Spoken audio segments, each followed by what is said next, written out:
Isang, si idol ko rin, si Ogie Alcacid. Galing siya kumanta, pero nagpaproduce na siya, alam mo ka.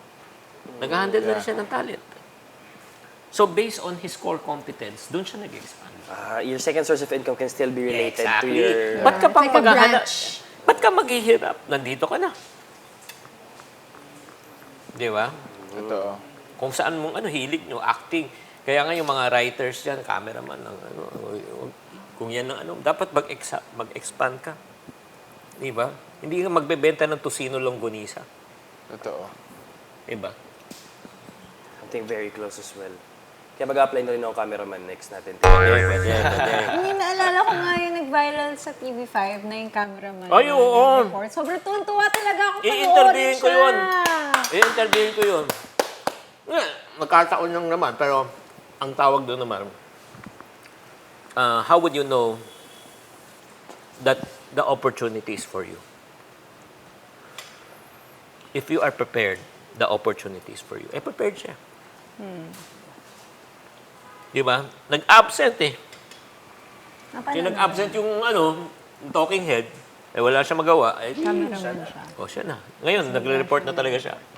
Galing. Ang galing. Just to Sobrang be galing. ready for your opportunity talaga.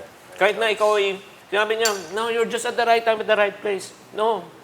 Kunyari, merong nag-offer sa'yo na sasakyan na may payong. Opo. Ay, okay, mahal yun. Oo, mga mahal 40 million yun, ha? Biglang malabas na payong. Bebenta sa'yo, 4 million lang. Kinabukasan, pwede mong benta ng 20M. Di ba? Maganda? Maganda. May 4 million ka bang cash ngayon? Malinis. Alinis. Kung Malinis di ba na yun. nagigets mo? Totoo naman. Kahit na merong ang magandang opportunity, pero wala kang 4 million, you're the wrong person. It should be the right opportunity, the right time, and the right person. Naalala ko ganyan din yung na-experience ko sa commercials dati nung nagka-casting ako. Kasi usually, pagpunta ka naman kasi talaga ng casting, tapos nakita mo na yung character description, ganyan. Malalaman mo na din sa sarili mo na, dito para sa akin. Oo. So parang, minsan, kapag may umabsent, hindi pumunta sa casting, nandun ka, kuha mo. Pero So, kung parang- tama yung pasok ka rin, kung fit ka. Na parang, minsan, like, yung, kunwari, opportunity na yun, bigla kang napunta sa ibang ibang opportunities. Yun talaga masabi. Kaya para sa mga kabataan na nakikinig at nanonood ngayon, huwag kayong matakot na mawalan kayo ng work. There's no such word as called permanent employment nowadays. Yeah. Di ba? Actors comes and go.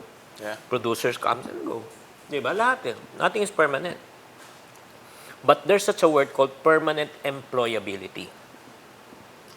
You make yourself so valuable in the organization that they cannot afford to lose you. Yeah. If they politicize you, di ba? Or if not naman, inintriga ka, tinanggal ka, okay lang. It's not my loss. It's yours. I will bring my expertise to somewhere that I can really to add value. Pero kung ikaw, butaw ka lang talaga, matakot ka talaga. Butaw. Make yourself a valuable asset. Di ba? Ako, di ako natatakot na Lalo na ngayon, sa panahon ngayon, ang dami na kasi platforms Hindi na ngayon, di ba, regular, Yeah. di ba? Iba na So ngayon, kaya ang kailangan, galingan mo. Maging secure ka.